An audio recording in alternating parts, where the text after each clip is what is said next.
Praise Lord. सभी को जय मसीह की। आज सुबह परमेश्वर ने हमें इकट्ठा किया, इसलिए हम परमेश्वर का धन्यवाद देते हैं। आज के वचन के मनन के लिए हम एक वचन को निकालेंगे। पहली यूहन्ना की पत्री उसकी पहला अध्याय उसका 9वां वचन। उसमें इस प्रकार से लिखा है, यदि हम अपने पापों को स्वीकार कर लेते हैं तो हमारे पापों को क्षमा करने के लिए परमेश्वर विश्वसनीय है और न्यायपूर्ण है और समुचित है तथा वह सभी पापों से हमें शुद्ध करता है।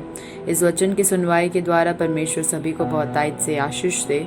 ये वचन में हमें साफ एक चीज दिखाई देता है, वो है कन्फेशन, हमारे पापों को अंगीकार करना। कई बार हम पाप करते हैं, गलत करते हैं, हमें पता है हम गलत करते हैं, हमें पता है हम जो बोल रहे हैं या फिर जो कर रहे हैं वो गलत है, बट फिर भी हमारा मन इतना कठोर हो जाता है कि हम परमेश्वर के सामने हमारे पापों को अंगीकार नहीं करते हैं। इन दिनों में परमेश्वर हमें उसके लिए सहाय करना चाहिए। हम छोटी गलती करें, बड़ी गलती करें, जाने अनजाने में करें, हमें अपने पापों को अंगीकार करना है परमेश्वर के सामने। क्योंकि अगर हम अपने पापों को अंगीकार नहीं करते हैं तो हमें शुद्ध नहीं करता है। परमेश्वर का वचन कहता है कि परमेश्वर हमें पापों से शुद्ध करता है।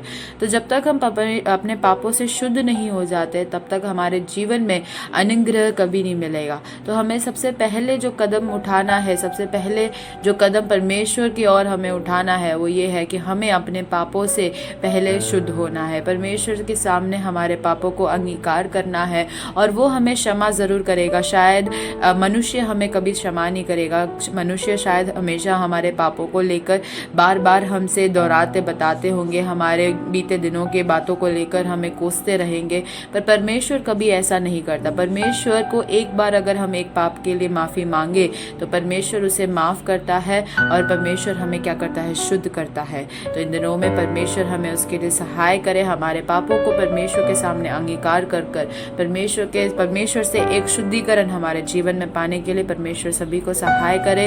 इन वचनों के द्वारा परमेश्वर सबको बहुतायत से आशीष दे।